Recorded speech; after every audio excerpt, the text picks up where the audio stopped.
कोणालाही विशेष अधिकार द्यायचे नाहीत। त्या मुस्लिम लीगची म्हणणं होतं की एका मुसलमानाचं मत तुम्ही 3 मतं म्हणून ग्राह्य धरायचं आणि एका हिंदूचं मत म्हणजे एकच मत, असं त्यांचं मुस्लिम लीगची मागणी होती। त्यामुळे हे चुकीचं आहे, हे लोकशाहीच्या तत्वज्ञानाला सगळं हारताळ फासणार आहे, तर असं काही होऊ शकत नाही। तुम्ही अल्पसंख्याक आहात, पण तुम्हाला आम्ही जे अधिकार आम्ही उपभोगू स्वतंत्र भारतामध्ये ते सगळे अधिकार आम्ही तुम्हाला पण देऊ। तुम्ही अल्पसंख्याक आहात पण तुमची काही मुस्कटदाबी आम्ही करणार नाहीये। तर आपण हा जो प्रॉब्लेम सध्या भारतामध्ये आहे, हिंदू मुसलमानमध्ये वैमनस्य निर्माण झालेला आहे, ते दूर करण्यासाठी आपण समानता, समता, लोकशाही तत्वाचा अधिकार केला। एकमेकांमधल्या वती विनाकारण आरोप करणं वगैरे सोडलं तर आपल्याला वैमनस्य जाऊ शकतं नव्हता। आणि सावरकरांनी अखंड भारत ह्याच्यासाठी सावरकरांनी त्याचं कॅम्पेनिंग केलेलं होतं हिंदू महासभेचे अध्यक्ष असताना।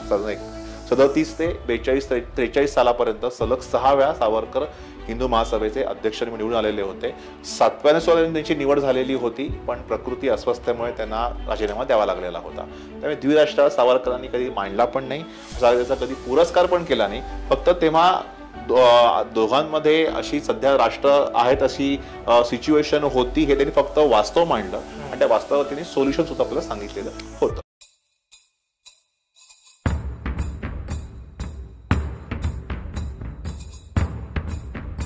नमस्कार मित्रांनो, मला तुमचं सगळ्यांचं या एपिसोडमध्ये पुन्हा स्वागत। तुम्ही जर मागचा एपिसोड बघितला नसेल तर पटकन मी सांगतो की मागच्या एपिसोडमध्ये आम्ही साधारण सावरकर यांचं अंदमानामध्ये जी शिक्षा होती ती कशी, त्यांचा तो काळ कसा होता आणि रत्नागिरीमध्ये त्यांचं कार्य काय होतं याबद्दल आम्ही सविस्तर गप्पा मारल्या। आणि आता या एपिसोडमध्ये आम्ही पुढील चर्चा किंवा पुढील गप्पा मारणार आहोत। तर पहिला एपिसोड बघितला नसेल तर नक्की बघा।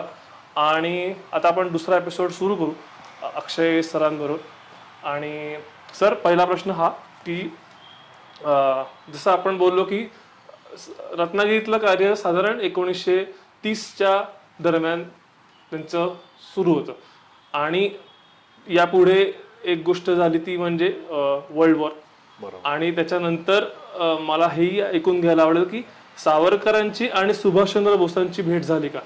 कारण की त्यांची भेट झाली असं मी ऐकलं होतं। तर या सगळ्याच काळाबद्दल जरा तुमच्याकडनं जाणून घ्यायला खूप आवडेल। सावरकर आणि नेताजी यांची तशी प्रत्यक्ष ठरवून भेट दोनदा झाली। 1937 साली सावरकरांची संपूर्ण सुटका झाली, नंतर जेव्हा सावरकर रत्नागिरीतनं मुंबईला आले, मुंबईला त्यांची नेताजी सुभाषचंद्र बोस यांनी उघड भेट घेतली। आणि जो आपण त्याचा एक फोटो बघतो मी दोघांचा बसलेला असा आहे, तो फोटो त्या भेटीच्या वेळेचा फोटो आहे, 37 सालच्या भेटीचा। आणि त्या भेटीमध्ये सुभाषचंद्र बोसांनी सावरकरांना तुम्ही काँग्रेसमध्ये या असं त्यांना एक आमंत्रण दिलं होतं। सावरकरांनी त्याला विनम्रपूर्वकपणे नकार दिला होता। नंतर त्यांची भेट झाली ती म्हणजे 1940ला। आपण चित्रपट बघितला असेल तर त्याच्यात ती भेट दाखवलेली आहे, ती 1940ची भेट आहे। सुभाषचंद्र बोस सावरकरांना भेटायला त्यांच्या दादरच्या घरी गेले आणि त्यांनी सांगितलं की मी आधी बऱ्याचशा माझ्या फॉरवर्ड ब्लॉक पक्ष जो माझा आहे काँग्रेसच्या अंतर्गत, त्याच्या अंतर्गत मी बऱ्याचशा मोठ्या लोकांच्या काही भेटीगाठी घेतोय। फाळणीचा प्रश्न, दुसरा महायुद्ध सुरू झालेला आहे, तर याच्यावरती साधारणतः एक लोकांशी मी संवाद करतोय। मी जिनांना भेटायला गेलो होतो आणि जिनांनी सांगितलं की तुम्हाला हिंदूंच्या नेत्याला भेटायचं असेल तर तुम्ही सावरकरांना भेटा, मी तुम्हाला भेटायला आलो। आणि तिथे भेट गेल्यावर सावरकर त्यांना म्हणाले की तुम्ही तेव्हा असं एक सुरू होतं की एक बंगालमध्ये हॉलवेल नावाचा एक अधिकारी होता, ब्रिटिश अधिकारी, त्याचा पुतळा उभारलेला होता आणि त्याचा बोसांनी त्याला विरोध केला होता, तर आम्ही तो पुतळा पाडणार होतो। सावरकर म्हणाले की तुम्ही ते ब्रिटिश अधिकाऱ्याचा पुतळा पाडणं वगैरे या गोष्टीमध्ये आता व्यस्त राहण्यापेक्षा तुमच्यासाठी एक अत्यंत महत्त्वाचं काम आहे, ते म्हणजे ते दुसरं महायुद्ध तेव्हा ऑलरेडी सुरू झालेलं होतं, फक्त ते आशिया खंडामध्ये तोपर्यंत आलेलं नव्हतं, सगळं युरोपच्या भूमीवर सगळं ते खेळलं जात होतं। कारण की लवकरच आता आशिया खंडाच्या गेटवरती हे येणार आहे आणि जपान जो आशिया खंडाचा देश आहे तो याच्यामध्ये लवकरच याच्यामध्ये उतरणार आहे। आणि त्यांना एक पत्र काढून दाखवलं रासबिहारी बोसांचं। रासबिहारी बोस हे भारतामधनं तिथे गेले, जपानमध्ये गेले होते। सावरकरांची त्यांचा परिचय पण होता, पत्रव्यवहार पण होता त्यांचा। आणि सावरकरांच्या हिंदुत्व या विचारांनी प्रभावित होऊन त्यांनी जपानी हिंदू महासभेची तिघे शाखा पण स्थापन केलेली होती। तर ते म्हणाले की रासबिहारी बोसांचं त्यांनी पत्र दाखवलं की लवकरच आता जपान महायुद्धामध्ये उतरणार आहे आणि नंतर ते खरं झालं पण ते. तर तुम्ही आता इथे न थांबता तुम्ही बाहेर जा आणि बाहेरून भारताच्या स्वातंत्र्यासाठी तुम्हाला काही कार्य करता आलं, तिथून काही तुम्हाला भारतावरती सैन्य घेऊन येता वगैरे आलं ब्रिटिशांच्या विरोधी, तर ते जास्त उपयुक्त ठरेल. आणि हे काम करणारे सध्या भारतामध्ये ज्या निवडक व्यक्ती मला योग्य वाटतायत त्यातले तुम्हीच, मला वाटतं की तुम्हीच हे काम करू शकाल, तुम्ही त्यासाठी अतिशय योग्य व्यक्ती आहात. आणि मग बोसांच्या त्याच्यानंतर विचारचक्र सुरू झालं. अर्थात सावरकरांच्या सांगण्यावरनं नेताजी सुभाषचंद्र बोस जपानला गेले असं मी म्हणणार नाही, कारण बोसांनी तिथे गेल्या ते तिथे तो पुतळा त्यांनी पाडला, त्यांना काही अटक झाली, नंतर त्यांना घरी हाऊस अरेस्ट करून ठेवलेलं होतं आणि तिथून मग नेताजी सुभाषचंद्र बोस ब्रिटिशांच्या हातात तुरी देऊन गुप्तपणे ते निसटले, भारताबाहेर गेले आणि नंतर मग ते सगळा इतिहास पुढचा आपल्याला माहिती आहे. आझादी सेनेची स्थापना रासबिहारी बोसांनी त्यांना त्यांची इंडियन लीग त्यांनी हँडओव्हर, इंडियन नॅशनल लीग त्यांना हँडओव्हर केली. मग तिथे जाऊन ते सगळ्यांच्या भेटीगाठी वगैरे घेतल्या आणि नंतरचं त्यांचं जे कार्य आहे सिंगापूर, बर्लिनमध्ये वगैरे ते आपल्या सगळ्यांना माहिती आहे. पण ह्या घटनेच्या आधी सुद्धा अनेक काही बंगाली 2-3 क्रांतिकारक, काही मोठे व्यक्ती जे आहेत त्यांनी, इव्हन रासबिहारी बोसांनी सुद्धा सांगितलं होतं की माझी मी इथे इंडियन इंडिपेंडन्स डे जी स्थापन केलेली आहे हे ही एका मोठ्या योग्य व्यक्तीला मला ती हँडओव्हर करायची आहे, की जी व्यक्ती आता युवा असेल आणि हे सगळं हँडल करून भारताबाहेरनं जे आपल्याला क्रांतिकार्य करायचं आहे देशाच्या स्वातंत्र्यासाठी, तर ती योग्य व्यक्ती म्हणजे नेताजी सुभाषचंद्र बोस, असं रासबिहारी बोसांचं पत्र आहे. आणि त्यांनी पत्र जपानमध्ये एक बंगाली व्यक्ती आलेली होती त्या त्यांनी पाठवलेलं होतं. नंतर ते बंगालमध्ये गेले, त्यांनी पण ते बोसांना सांगितलं होतं की रासबिहारी बोसांचं म्हणणं असं आहे की तुम्ही योग्य व्यक्ती आहात. नेताजी सुभाषचंद्र बोस जेव्हा तिथे कारागृहामध्ये काही होते इकडच्या काही काळात, त्या कारामध्ये काही त्यांना एक सहकारी भेटले, ते स्वतः बंगाली देशभक्त होते. त्यांनी पण त्यांना सांगितलं की तुम्ही आता इथे न राहता तुम्ही परदेशात जायला पाहिजे, रासबिहारी बोसांना तुम्ही भेटा आणि तिथे तुम्हाला त्यांचं जे कार्य आहे तिकडचं ते तुम्हाला ते हँडओव्हर करू इच्छितात. म्हणजे अशा अनेक लोकांनी त्यांना सुचवलं होतं, सांगितलेलं होतं, त्यातले एक सावरकर होते.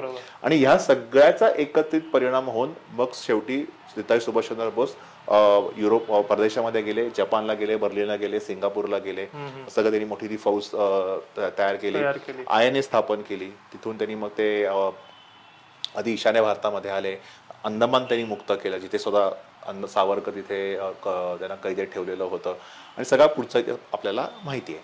आणि दुसऱ्या महायुद्धामध्ये सावरकरांची भूमिका अशी होती की नेताजी सुभाषचंद्र बोस हे बाहेरनं आझाद हिंद सेना घेऊन आपल्या भारतामध्ये येतील आणि ते ज्या राज्यामार्गे येतील, ईशान्य भारतामार्गे आले किंवा कुठं दक्षिणेकडनं कुठून जिकडून येतील, तिकडच्या ज्या राज्यस्तरीय प्रांतिक त्यावेळेस आपल्याला प्रांत होते ज्याला आपण राज्य म्हणतो, त्या प्रांतातल्या हिंदू महासभेनी अखिल भारतीय हिंदू महासभेपासून फुटून निघून बोसांना सामील व्हायचं.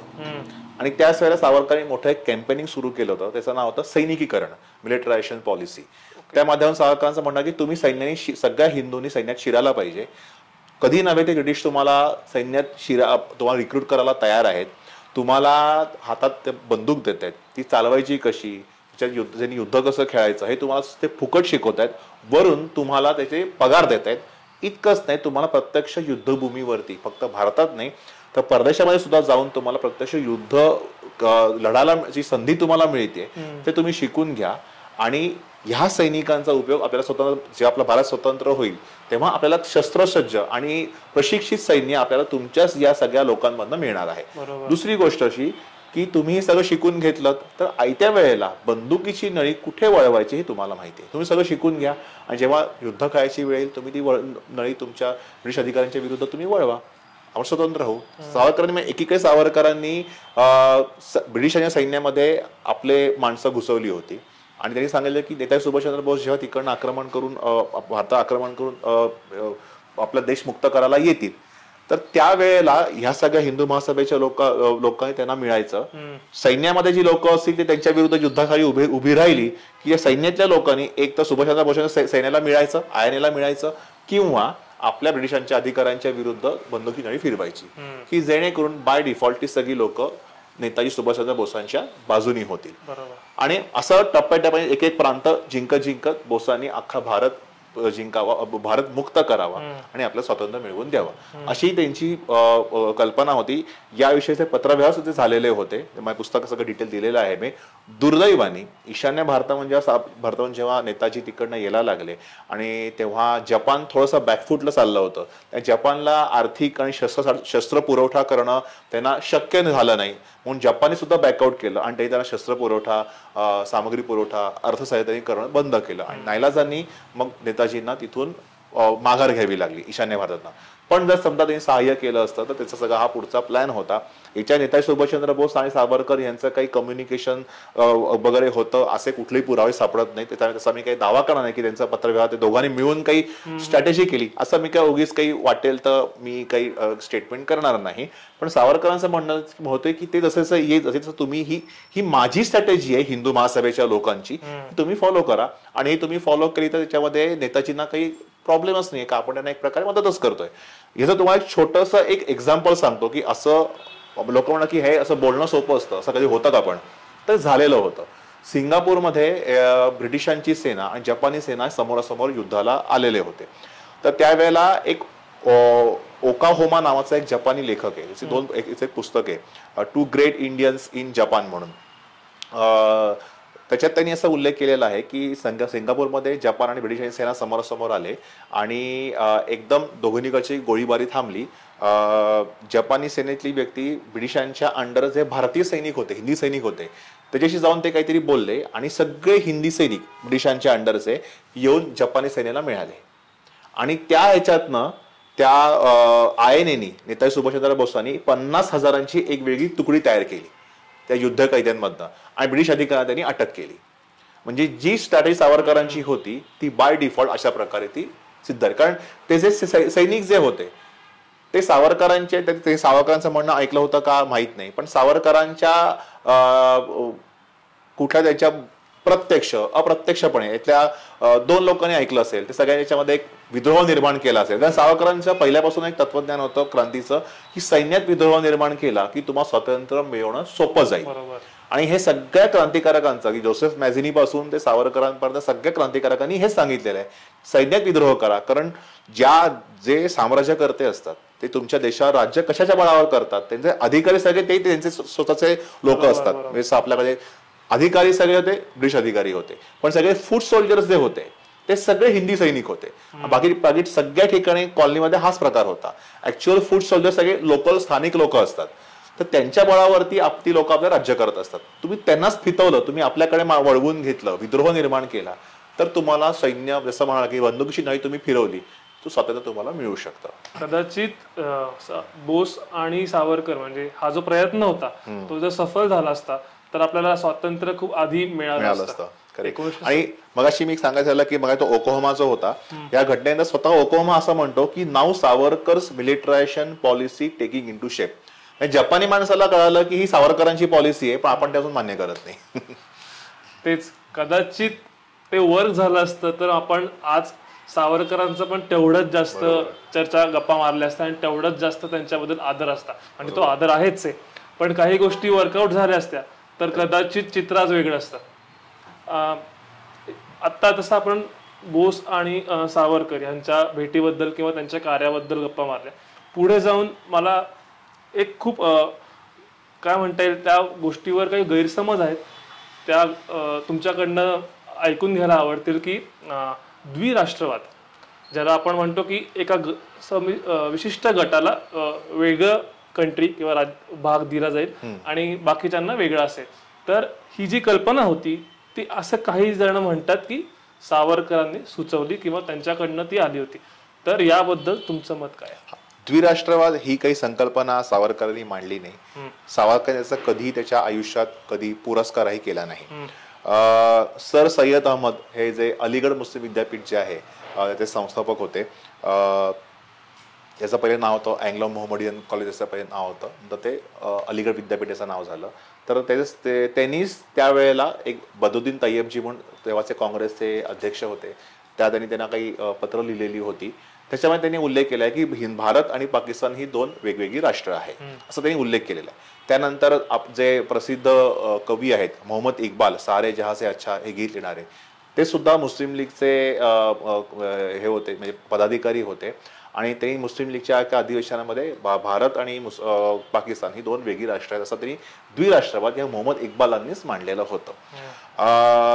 नंतर त्यांनी त्याचं ते गीत पण बदललेलं होतं, जे आपण सारे जहां से अच्छा जे गीत ऐकतो ते त्यांचं पहिलं गीत होतं, जेव्हा ते राष्ट्रवादी विचारांनी भारलेले होते. जेव्हा थोडेसे ते कम्युनल झाले, थोडेसे ते फंडामेंटलिस्ट झाले मुस्लिम लीगमध्ये गेला, तेव्हा त्यांनी त्यांचं ते गीत पण बदललेलं होतं.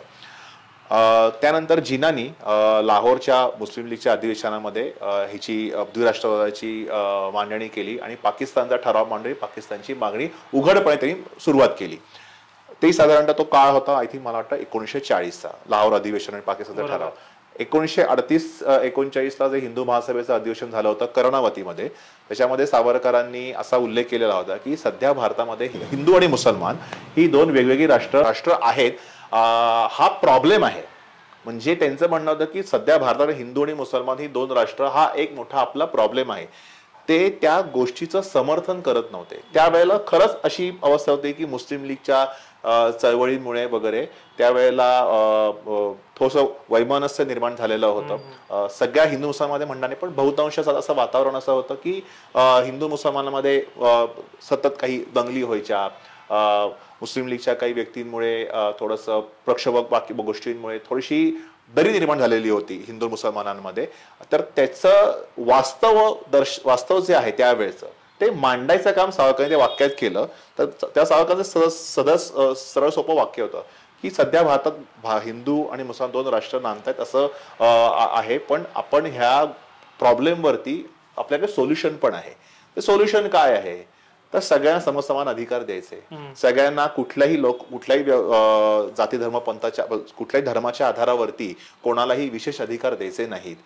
त्या मुस्लिम लीगची म्हणणं होतं की एका मुसलमानाचं मत तुम्ही 3 मतं म्हणून ग्राह्य धरायचं आणि एका हिंदूचं मत म्हणजे एकच मत, असं त्यांचं मुस्लिम लीगची मागणी होती. त्यामुळे हे चुकीचं आहे. हे लोकशाहीच्या तत्वज्ञानाला सगळं हारताळ फासणार आहे. तर असं काही होऊ शकत नाही. तुम्ही अल्पसंख्याक आहात, पण तुम्हाला आम्ही जे अधिकार आम्ही उपभोगू स्वतंत्र भारतामध्ये ते सगळे अधिकार आम्ही तुम्हाला पण देऊ. तुम्ही अल्पसंख्याक आहात पण तुमची काही मुस्कटदाबी आम्ही करणार नाहीये. तर आपण हा जो प्रॉब्लेम सध्या भारतामध्ये आहे, हिंदू मुसलमानमध्ये वैमनस्य निर्माण झालेला आहे, ते दूर करण्यासाठी आपण समानता, समता, लोकशाही या तत्वाचा अधिकार केला. एकमेकांमधल्या वरती विनाकारण आरोप करणं वगैरे सोडलं तर आपल्याला वैमनस्य जाऊ शकतं. तर ह्या एका वाक्याला धरून मागचं आणि पुढचं कुठलंही वाक्य न वाचता विरोधकांचं म्हणणं की बघा सावरकरांनी हिंदू मुसलमान हे दोन राष्ट्र आहेत असं त्यांनी मांडलं होतं. तर मुळात सावरकरांनी हे मांडलेलं नाहीये. सावरकरांनी फक्त जसं एक डॉक्टर असतो, तो एखाद्या रुग्णाचं अनालिसिस करतो, सांगतो की बाबा तुला कॅन्सर झालाय, तुला मधुमेह झालेला आहे, त्याच्यावरती आता हा असे उपचार आहेत, आपण उपचार करूया. तर जेव्हा एखादी व्यक्ती डॉक्टर म्हणतो की तुला कॅन्सर झालाय, तर त्या कॅन्सरचा पुरस्कार करत नाही, अरे वा तुला कॅन्सर झाला, किती छान, मागू पैसे मिळतील वगैरे, असं त्याचा हेतू नसतो. तो फक्त काय करतो की तुला कॅन्सर झाला ही फॅक्ट आहे, तुझे रिपोर्ट सगळं असं सांगतायत, त्याच्यावरती आपण उपचार केले तुम्ही बरे व्हाल. किंवा एखादा समज न्यायाधीश आहे, तो एका कोर्टामध्ये एखादी व्यक्तीने चोरी केली, सगळं सिद्ध झालं त्यांनी चोरी केली, तो जेव्हा तो निर्णय देतो तेव्हा तो काय म्हणतो, तू चोर आहेस, तू चोरी केलीस म्हणून तुला मी शिक्षा ठोठवतोय. तर जेव्हा तो व्यक्ती न्यायाधीश म्हणतो की तू चोर आहेस, तेव्हा तो न्यायाधीश त्या चोरीच्या कृत्याचं समर्थन कधी करत नसतो. तू चोरी केलीस किती छान, अरे वा मस्त वगैरे, हे त्याचं समर्थन नसतं. तो वास्तव मांडतो, तू चोरी केलीस, सिद्ध झालंय, शिक्षा भोग. तर सावरकरांना की सध्या भारतात हिंदू मुसलमान दोन राष्ट्र आहेत असं दिसतंय आपल्याला, दोघांमध्ये वैमनस्य आपल्याला दिसतंय वगैरे, सगळ्यांमध्ये नसेल पण काही काही लोकांमध्ये नक्की दिसतंय आपल्याला. तर हे वास्तव आहे. हे तुम्ही वास्तव मान्य केलं तर तुम्हाला याच्यावरती काही सोल्युशन सापडेल. रुग्णाने हे मान्यच केलं नाही की मला कॅन्सर झालाय, मला मधुमेह झालाय, त्याच्यावरती तुम्हाला उपचार करणं अशक्य असतं. रुग्ण जेव्हा ते एक्सेप्ट करतो वास्तव की हा बाबा कॅन्सर झालाय, मधुमेह झालाय, आता आपण ह्याचे कॅन्सरचे उपचार करूया, तेव्हा डॉक्टरला उपचार करणं सोपं जातं. असं तुम्ही एकदा वास्तव मान्य केलं की खरंच वैमनस्य तेव्हा होतं काही व्यक्तींमध्ये, तर ते वैमनस्य तुम्ही एकदा वास्तव एक्सेप्ट केलं तर त्याच्यावरती आपण सोल्युशन काढू शकतो. सोल्युशन काय सावरकरांनी सगळं सांगितलेलं होतं. पण आता असं काही नाहीच आहे, वैमनस्य नाहीच आहे वगैरे, सगळे छान छान सगळं चांगलं, असं तुम्ही खोटं वातावरण तयार केलं तर लोक मग एक प्रकारे नंतर काही काळाचं तोंडघशी पडतात. जसं फाळणीच्या वेळेला झालं की काँग्रेस सांगितलेलं होतं की आम्ही फाळणी करणार नाही, तुम्ही आम्हाला मतदान करा, आणि जेव्हा ते निवडून आले तेव्हा ते लोकांना तोंडघशी पडलं आणि फाळणी केली. म्हणजे ज्या लोकांना माहिती होतं की काँग्रेस फाळणी करणार नाही, त्यांना 100% माहिती होतं त्यांनी सांगितलेलं होतं ओपनली की आम्ही फाळणी करणार नाही, आम्ही फाळणीचे पुरस्कार नाही होत. पण नंतर निवडून आले काही कारणास्तव, आता त्याची सिच्युएशन खूप वेगळी होती, मुस्लिम लीगने डायरेक्ट ऍक्शनचं हे केलं होतं, त्यांचा नाराज होता, तो मुद्दा वेगळा आहे. पण तुम्ही ठीक आहे, तुमचं ठरलंय फाळणी करायची आहे, ते तुम्ही थेट लोकांना सांगितलं असतं, लोकांना तयारी करायला. नुकसान होणार होतं काही प्रमाणामध्ये, काही आपल्याला कत्तली सुद्धा झाल्या असत्या पाकिस्तानमधल्या लोकांना इथे येताना, ते सगळं मान्य होतं. पण लोकांना तुम्ही पूर्वकल्पना दिली असती तर ती जे काही थोडासा नरसंहार जो झाला तो कमी झाला असता. मी असं म्हणणार नाही की तो शून्य झाला असता, पण तो कमी झाला असता. शक्य त्या लोकांना तिकडनं पळून यायला आधीच वगैरे काही, म्हणजे अगदी 15 ऑगस्टच्या दिवशी मी लोकांना तिकडनं पळून यावं लागलं, ते टाळता आलं असतं. तर त्यामुळे तुम्ही एकदम वास्तव मान्य केलं असतं, तर वास्तव मान्य केलं तुम्हाला सोल्युशन करणं सोपं होतं. तर त्या अर्थाने सावरकरांनी ते स्टेटमेंट केलेलं होतं. सावरकरांनी त्या स्टेटमेंटचा कधीही पुरस्कार केलेला नव्हता आणि सावरकरांनी अखंड भारत ह्याच्यासाठी सावरकरांनी त्याचं कॅम्पेनिंग केलेलं होतं हिंदू महासभेचे अध्यक्ष असताना. 37 ते 43 सालापर्यंत सलग 6 वेळा सावरकर हिंदू महासभेचे अध्यक्ष निवडून आलेले होते. 7व्या सोळ्याने त्यांची निवड झालेली होती, पण प्रकृती अस्वस्थतेमुळे त्यांना राजीनामा द्यावा लागलेला होता. त्यामुळे द्विराष्ट्र सावरकरांनी कधी मांडला पण नाही, असा त्याचा कधी पुरस्कार पण केला नाही. फक्त तेव्हा दोघांमध्ये अशी सध्या राष्ट्र आहेत अशी सिच्युएशन होती, हे त्यांनी फक्त वास्तव मांडलं आणि त्या वास्तवावर त्यांनी सोल्युशन सुद्धा आपल्याला सांगितलेलं होतं. तर मित्रांनो, आपण आता बघितलं या भागात की जो द्विराष्ट्रवाद यावर सावरकरांवर काही आरोप केले जातात किंवा गैरसमज आहेत लोकांमध्ये, तर ते तसं नाही आहे. यावर सर आत्ता आणि पूर्ण त्यांच्या सावरकरांची जी बाजू होती ती मांडली आपल्यासमोर. आणि मला वाटतंय की तुम्हालाही कळलं असेल. आणि जर तुम्हाला अजून काही गोष्टींबद्दल जाणून घ्यायचं असेल तर सरांच्या पुस्तकं आहेत किंवा अजून सावरकरांनी जे काही लिहून ठेवले ते नक्की वाचा. तर या एपिसोड पुरतं पुन्हा आपण थांबतोय. पुढच्या एपिसोडमध्ये आपण सावरकर आणि गांधीजी याबद्दल थोडी आपण गप्पा मारू. तर नक्की पुढचा एपिसोड पण बघा आणि हा एपिसोड कसा वाटला ते आम्हाला नक्की कळवा. धन्यवाद.